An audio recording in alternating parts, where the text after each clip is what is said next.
Life Audio.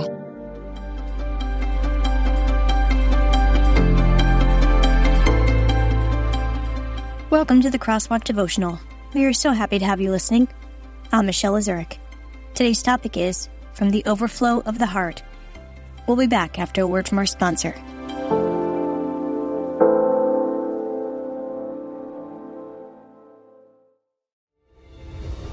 There's no place like Israel, rich in history, culture, and spiritual significance. From walking through ancient Jerusalem to floating in the Dead Sea or experiencing Tel Aviv's modern energy, it's a destination like no other.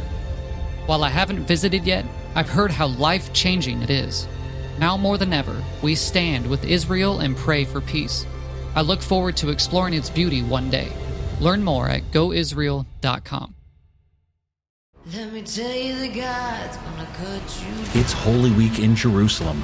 Crowds welcome Jesus as king. Rebellion is in the air. Jesus operates outside our jurisdiction. Rome will descend on us all. But instead of taking the throne, Jesus turns the tables. My house shall be called a house of prayer, but you make it a den of thieves. The world will never be the same.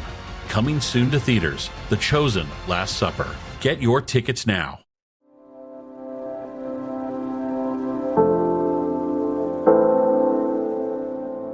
From the Overflow of the Heart, written and read by Michelle S. Lazuric.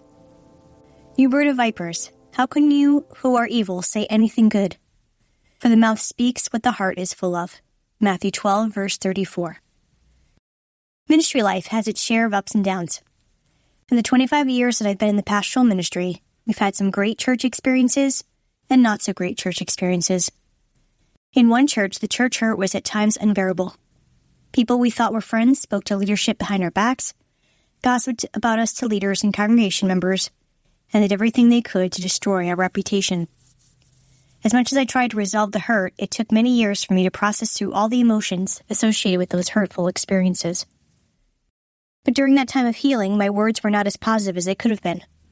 I found myself snapping at my kids, fighting with my husband, and saying hurtful things to congregation members in the name of correction.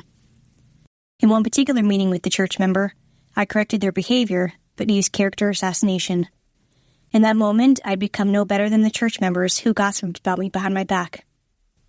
Although I'm happy to say I live in freedom because of Jesus Christ today, those years were tough, as I dealt with the deep, huge emotions that came with grief.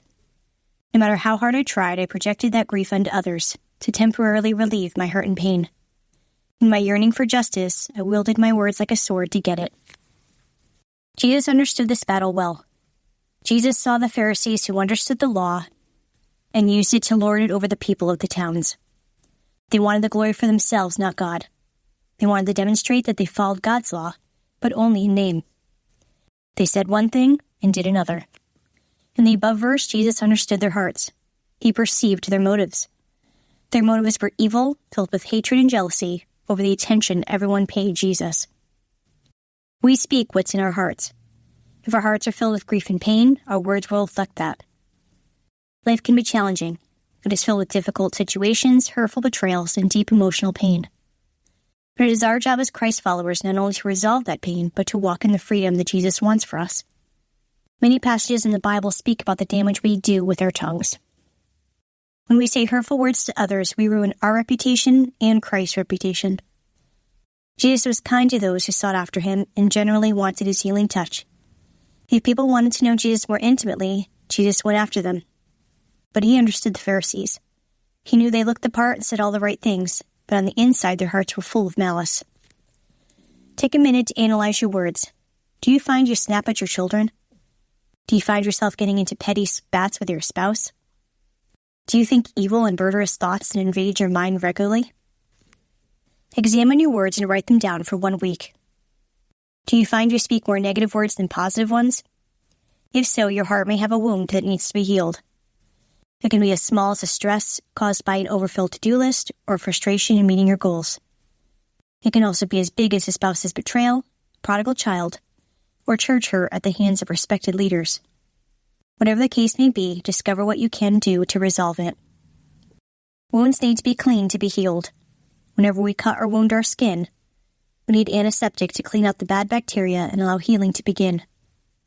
wounds that go uncleaned become infected. Infection can do significant damage to our bodies if left unchecked. The fruit of the Spirit is the salve we need to heal ourselves from the deep wounds that have hurt our hearts. We no longer hold our tongues when we forgive others, resolve our anger, and walk in freedom. We will then speak words of love, peace, and hope to all around us. Because of this, God will be glorified, and we will walk in freedom too. Father, let us be people who walk in freedom. Let our words reflect what's in our hearts. Help us resolve our anger, wounds, and pain that may inhibit us from speaking life to others. May your presence be the salve we need to heal our hearts and walk in freedom in you. Amen. Intersecting faith and life. Reflect on a time when your heart may have been wounded. What did you do to resolve that hurt? What can you do to resolve it today? Further reading, Luke 6, verse 45. The Crosswalk Devotional is a production of Life Audio and Salem Media. If you liked what you heard today, please take a second to rate and review this podcast in your favorite podcast app so that more listeners like you can find the show.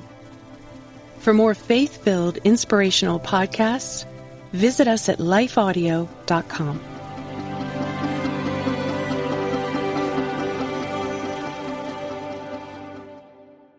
Hello, my name is Adam Comer. And I'm Ryan Chittister. And we're the host of Life After Addiction podcast. If you or someone you love struggles with addiction, check us out, Life After Addiction podcast, and you can subscribe at lifeaudio.com.